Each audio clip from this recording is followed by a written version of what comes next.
good morning. Welcome to BCB Live, the safest station in the nation. Drive Safe Dave, the producer, and your one and only, the sweetheart of 2022 so far. It's Sir Rick in the house. Drive Safe Dave, we're showing that shirt again. We've seen it on the roads before. We've seen videos of this. Talk to us a little bit about that shirt. It's a warning of a traffic pattern with a highway and a roadway close or parallel to a railroad track, and offers very limited space between the track and the road. Does that ever happen? All the time. Does it ever happen? And we've seen videos of that, actually. All the time. We've seen the video of that truck going down, runs into the train. Thank God everybody was okay. We don't know the exact reason, but that was a sign we saw. CBRE became just did the largest warehouse purchase in the world ever. You know, at $4 billion, $4.98 billion, they bought out the warehouse at Drive Safe Day from Ross Perot Jr. He's either developed them or is in the process of still developing some of these warehouses in the U.S., U.K., Germany, and Poland. $4.98 billion. And as we bring it back to logistics a little bit, we've been talking about those warehouses. We see them all over the place. They're getting built.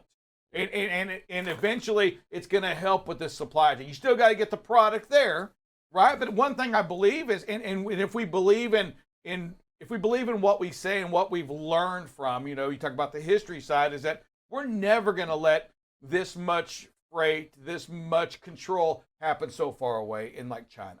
I do hope that we learn from that, and I do know that we're retargeting special things, special products to make sure that we develop them here now after this crisis, and I just hope the sting lasts long enough for us to make a good choice going forward, so that we learn from the lessons of the past. Yeah, and as we continue to build these warehouses and understand there's so, even today, I mean, there really are, there's a lot of open space. There's still a lot of vacancy in some of these warehouses. They've been spoken for. Even though a warehouse may be 1 million square foot, may have 400,000 open, somebody's paying for that, because they eventually are hoping they're going to get that product, right? They're going to They've ordered it, just isn't here yet.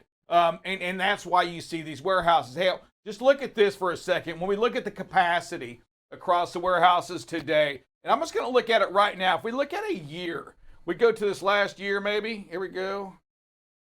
We got a delay going on. Well, you know what? We'll look at the 5-year numbers here. This is the capacity. So if you go back to 2018, 2019, you can see us riding between 55 to 60% of vacancy. Today, down to 43.98%.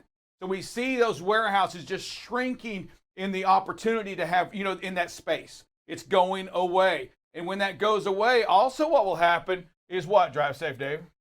Less space means what? Higher rates. You got it right, sir.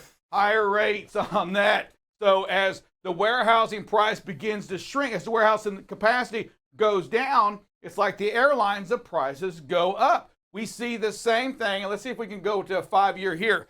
We go back to 2018. We see the pricing down here in that 70 mark. Today, look at that jump at 90.29. That index continues to go up on the pricing of those warehousing.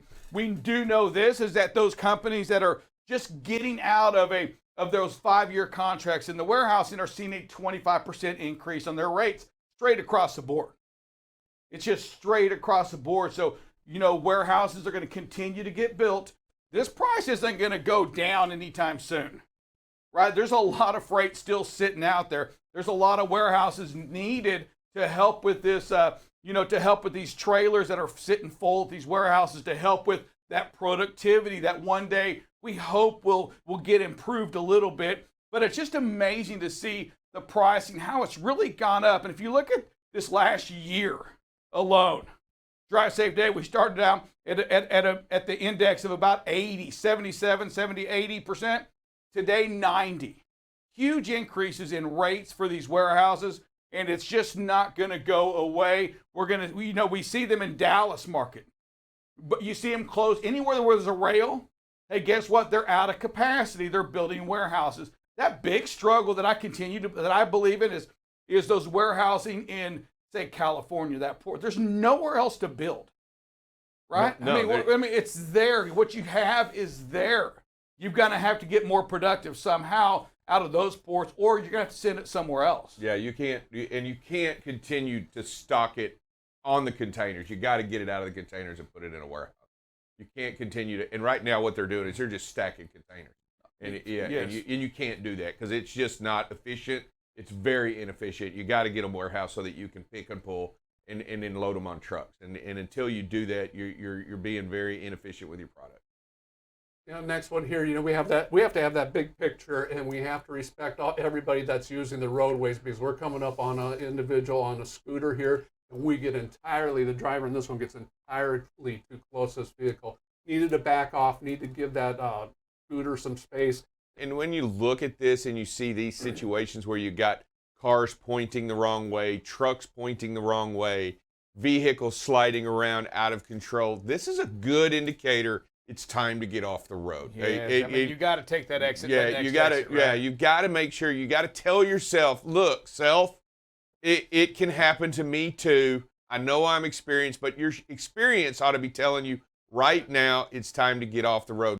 This next video here, the driver in this video does a great job. We were talking about stale green lights yesterday. We have a stale green light. The driver's doing a great job slowing down, comes to a stop for it. Not so much for the four-wheeler. It has to be everybody. The driver that stops there, protecting the traffic behind him, isn't going to go through there needlessly. So great job by the driver. And the last one, with the road conditions, we always talk about being at the speed where we can come to a stop point until this truck is kind of sliding right through the area where he needs to be. So we need to, make sure that the speed is someplace where we can control the truck and we can handle the truck, because now it's got to unfortunately back up a little bit, and that's not a good situation to be in. So we're not saying all the time shut down, but when you're in that weather, you've got to give it the respect. You've got to, the situational awareness. Dave, you talked about it, I think, either this week or last week. You talked a little bit about some of the signs, right? The ice on the windshield, or the snow on the windshield, on the mirrors. You see those things. You see that road, and you know what? It looks like it's icy. And you look at the temperature. You use the weather apps that we have. All of these things that we have, they're there to make sure that we make safe decisions.